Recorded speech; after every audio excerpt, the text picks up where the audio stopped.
The world we take for granted today was founded by the Industrial Revolution, and the Industrial Revolution was enabled by fossil fuels. Without fossil fuels, there'd be no Industrial Revolution. Without the Industrial Revolution, there would be little progress. The Industrial Revolution of the 18th century was a major turning point for the country. Although it didn't really begin in any one place, the area around Telford in Shropshire is often described as the birthplace, and the bridge near Telford stands as a permanent reminder of how it all started, a symbol from just over 200 years ago. It was the first bridge to be fabricated entirely from cast iron.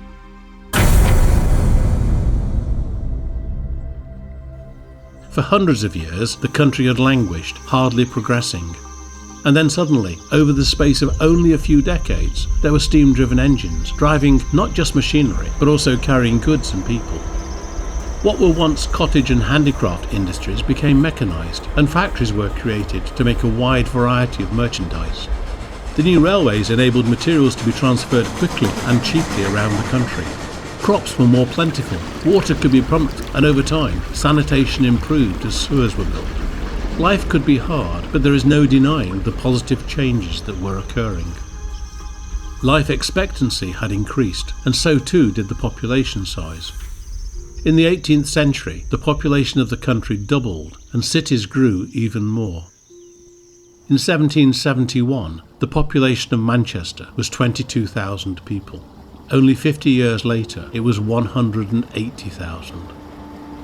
For many people, the standard of living had also increased. New jobs emerged: shopkeepers, bank clerks, insurance agents, merchants, accountants, managers, doctors, lawyers and teachers. Real wages doubled over the 50 years from 1850 to 1900. Fossil fuels are inextricably linked to the progress that came as a result of this industrial period. The technological advancements led to the internal combustion engine. Energy demands led to electricity and electrical devices, and communications demand led from the telegraph to the telephone and to the internet and computers. And those advancements include the educational systems and the sciences that have enabled us to become aware of the darker side to those fuels. It's led to a greater understanding of the damage to health caused by smog and pollution, the damage to the environment caused by its extraction. It's resulted in the growth of social and political movements determined to tackle climate change by forcing the abandonment of those same fuels that help create the world we live in today. They're noble ambitions, but are they realistic? There's compelling evidence from global consumption patterns that we're still highly dependent on fossil fuels today, and we may be for some time to come. Renewable energy is still in its infancy, whilst nuclear energy has its own environmental issues, and there are no other viable alternatives. Advancements in technology should lead us to the next generation of energy sources that are both clean and sustainable, but we're not there yet, and we need to be able to bridge that gap. The fact is, we don't actually know what will happen to society if we were to now abandon fossil fuels, and yet that's the path we're headed towards. Can our society continue to grow, or even exist, without those fossil fuels in the near term? What if it's not CO2 or climate change that are the biggest threats to the planet?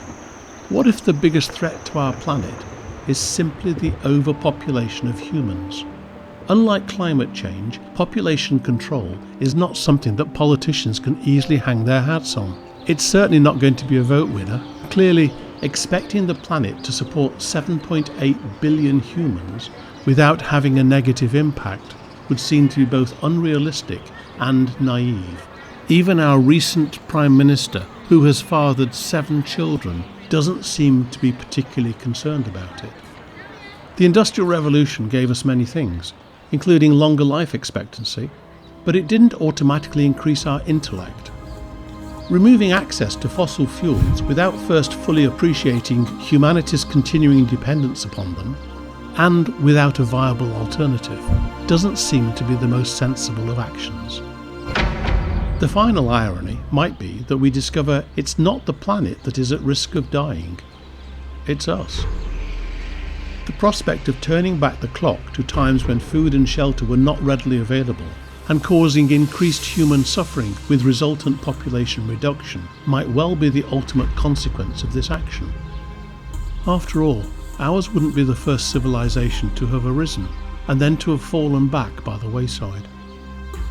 The iron bridge over the River Severn Gorge in Shropshire has stood for over 200 years as a reminder of how the Industrial Revolution started and of the ingenuity and imagination of those who inspired it. It would be tragic if this period of rapid human progress is followed by an equally rapid decline caused by lazy idealism, and the memory of the Iron Bridge and what it stood for is ultimately forgotten.